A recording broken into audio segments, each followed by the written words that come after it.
xibaar yu wér te wóor ca tàng-tàng ba abonnez-vous pour ngeen di mën di jot suñuy vidéo.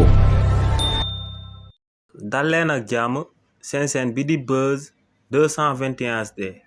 kii di Aminata Mbengue Ndiaye di actuel njiitalu parti bii di PS ñu bokkal parti bi fësal nañ akub communiqué amal akub sàkkuteef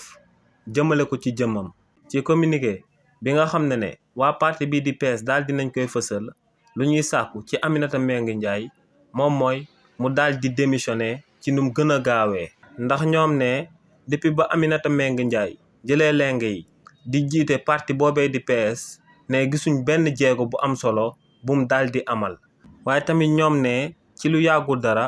waa PS amaloon nañ akub séminaire daal di fay jël ay directifs waaye ne ba tey gisuñ benn jéego bi nga xam ne seen njiitalu parti bii di Aminata Mbengue Ndiaye daal dina koy amal jëmale ko ci directive yi ñu jëloon ci seen ñaari séminaire yooyee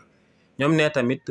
kii di Aminata Mbengue Ndiaye lu muy nekk ci réewu Sénégal bëriwul dara ndax day dem bitim réew di daal di faju ji foofee te ñoom ne li ni mel ak ngandam frein la ngir seen parti bi PS daal di rebondir ci seen politique bi ci réew mi di Sénégal ñoom ne tamit ci élection législative anticipée yi daan amal ci réew mi di Sénégal waa parti bi di PS mënuñu woon a am lu dul benn député bu leen di représenter biir assemblée nationale. ñoom ne li ni mel day firndeel que ne parti bii di PS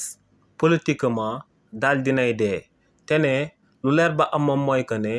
léegi képp ku bëgg a daal di génn ci ëttu politique bi ci réewu Sénégal faaw nga jël ay jeunes daal di leen di jiital ndax ne paa yi ak maire yi la majeure partie ci population sénégalaise bi gëmatuñ leen donc ñoom ne dañoo bëgg a gis ay jëmm yu bees ay xale yu ndaw daal di jël parti boobee di PS daal di ko jiite te ñoom ne li ni mel pour mu daal di antu faaw Aminata Mbengue Ndiaye daal di démissionné ci boppu parti boobee di PS. xibaar yu wér te wóor ca tàng-tàng ba abonnez-vous pour ngeen di mën di jot suñuy vidéo.